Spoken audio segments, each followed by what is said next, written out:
And therefore, we wanted to sensitize the parents so that first they are aware that we have an issue of poisonous alcohol on sale. And we are heading to the festive Easter season.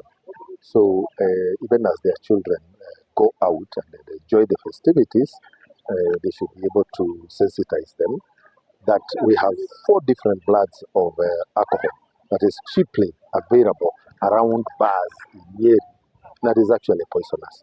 The second one is the issue of drugs. And we had a case where a villager from this area was arrested with 16 rolls of bangi. And unfortunately, our judicial system has decided that they are going to be the weakest link in this fight against drugs use. Because how does somebody who is a known repeat offender got with 16 rolls of bangi, who was using a school child, as a mule to transport the bangi, get a sentence for 2 hours of community service? So it's a big letdown, and therefore we just wanted to sensitize the area residents that when you see this man around your homestead walking all in the evening, you should just know that he's selling bangi. That if you see him talking to your child, he's most likely trying to recruit your child into the drug trafficking ring. And it is important that we candidly have these conversations in the villages. And we have agreed that the parents are going to be much more vigilant. They're also going to be much more forthcoming in giving out information.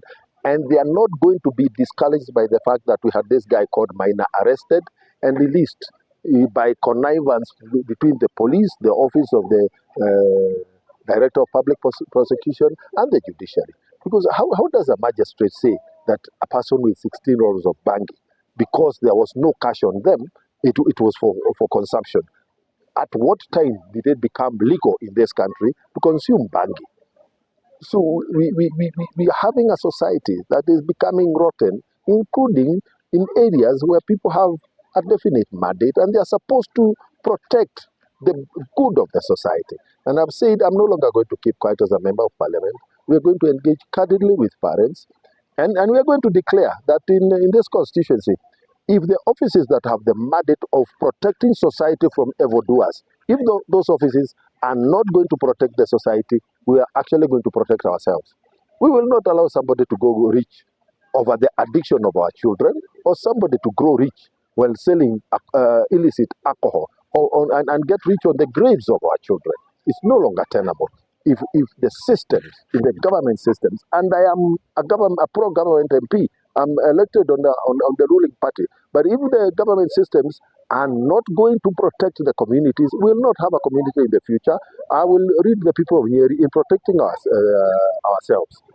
And the people, the public officers who we are complaining about, then the people who post them have a duty to listen and remove them from public service. Because why should you transfer somebody, an OCS who has been conniving with the drug traffickers and the illicit alcohol sellers in Gatitu? Why do you transfer them to another area? Why do you want to transfer a problem? Why do you want to transfer cancer from one area to another one? So we are going to have these conversations in my villages, and I've started today at Kiamoiro.